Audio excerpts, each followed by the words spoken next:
Hey guys, so it's been a while since I've been on the 37. I've been running a lot of things through my head. The shifter is what's been slowing me down, okay?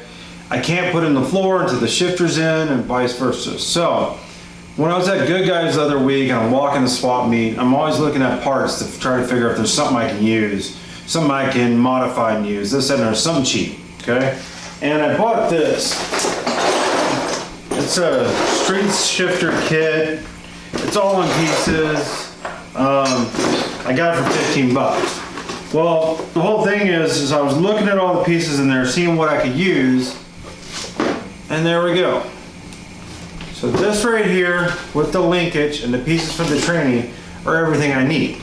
Now, this will at least get me the basic concept in there, the mechanism in there, so I go ahead and sheet the floor, then I can design my shifter after that.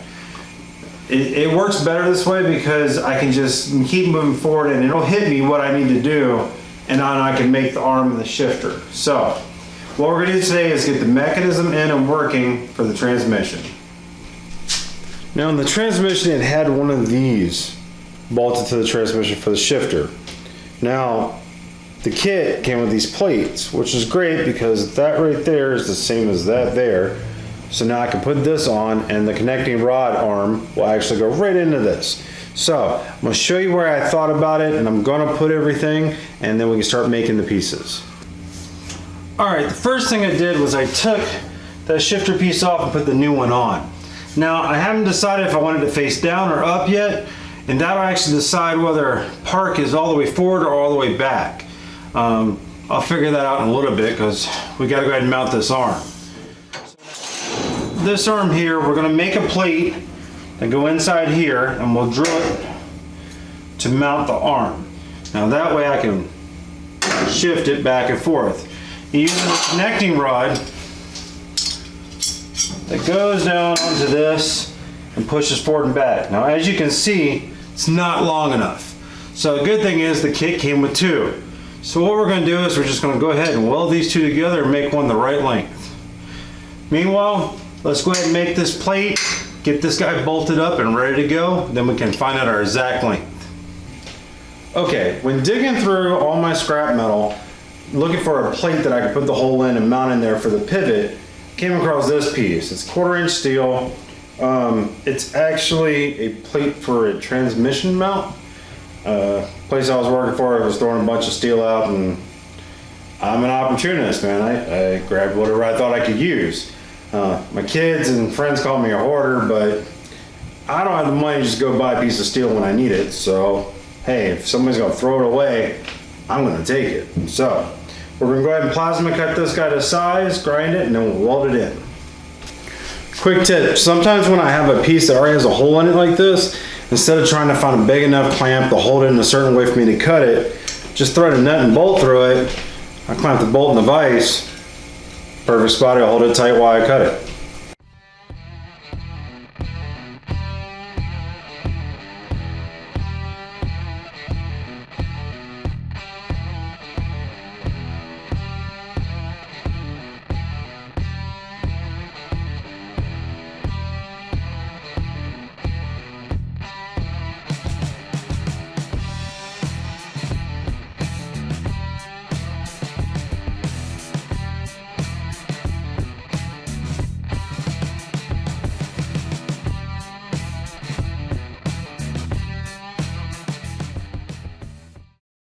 So I've taken a bolt here and a nut and I put it through with the hole where I want to use.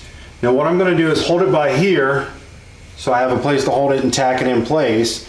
And then when we're all done welding it out, I'll stitch 2 spots on the back of the bolt. It'll keep it in place, and that way all I have to do is tighten the nut. Won't require 2 wrenches. This is going to be inside by the tunnel. You'd have to have 2 people to get this back out.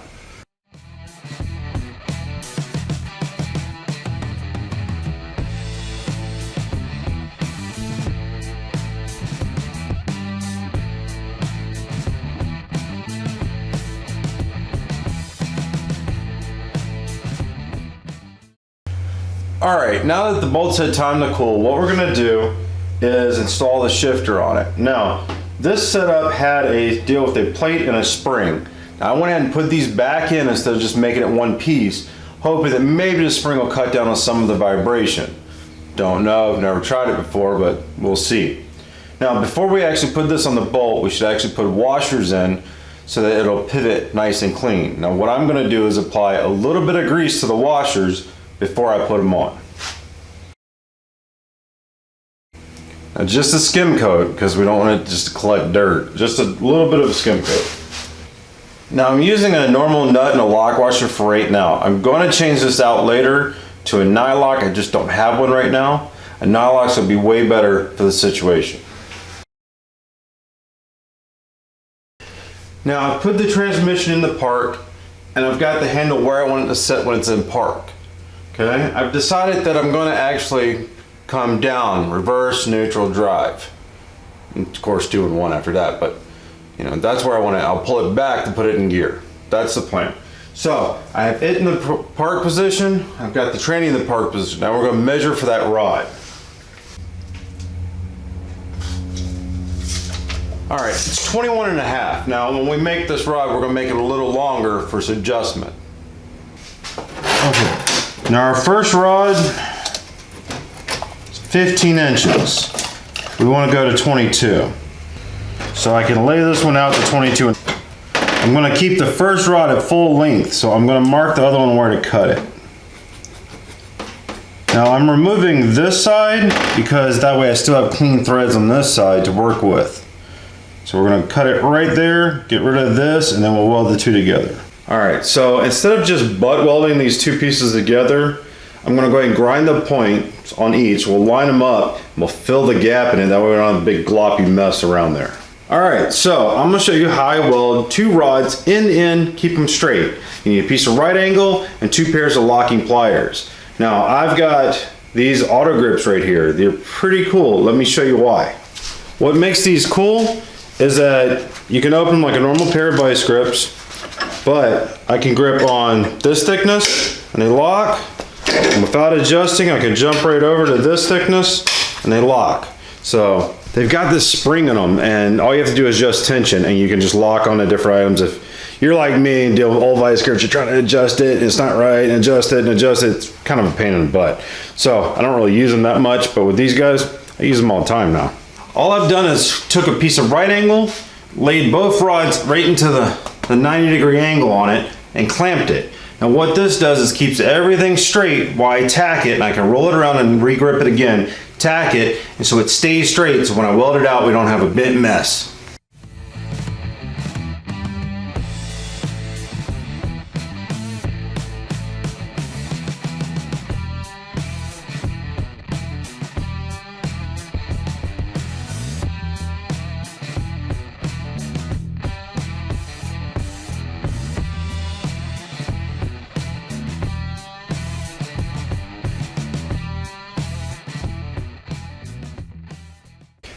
As you can see, clamping it like that kept it nice and straight. I'm rolling it around and you can't see any wobble to it. So now I'll go to the bench grinder, just smooth out the weld so it looks great. All right, now we're gonna install the rod between the tranny and the shifter. Now, this guy here is an adjustable piece. They call it a trunnion. It's got lots of different names, but it's adjustable pivot point, so you can adjust your depth on it. So that's all threaded in and ready to go. So we're gonna put it onto the tranny and then onto the shifter and put the retaining pins in to hold it in place.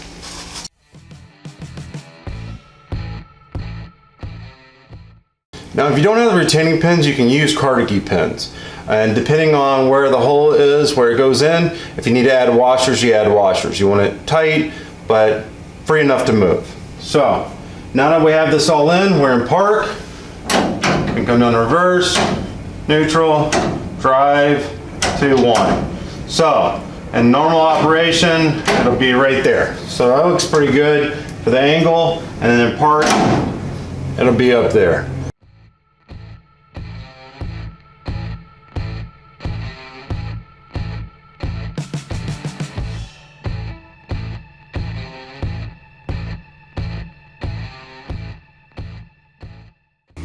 All right guys, well I know that was a quick one, but we had to get it done.